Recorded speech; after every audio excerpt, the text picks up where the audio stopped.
what people in New York don't get about people with disabilities and their voting rights is that it's almost like a different version of segregation.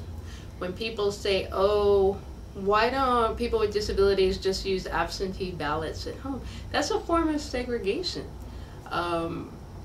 Because they're saying, oh, it would be too expensive to make the polling sites accessible, so therefore they should just stay home and vote.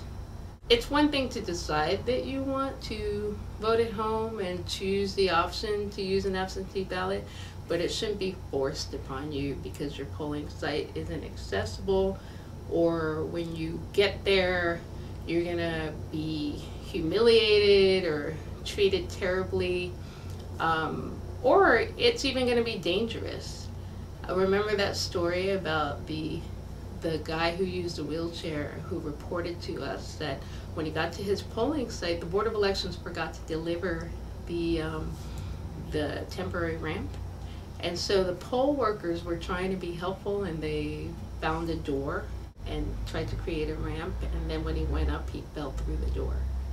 So we don't want people segregating themselves because they're afraid of bad things happening to them.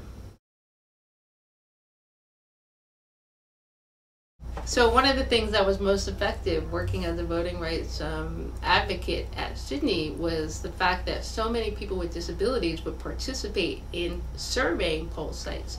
So they were out and visible, and the poll workers needed to see how the setup of the poll site would affect somebody with a disability. So with all civil rights issues, it really comes down to acceptance and visibility and participating and being there and being in every aspect of life.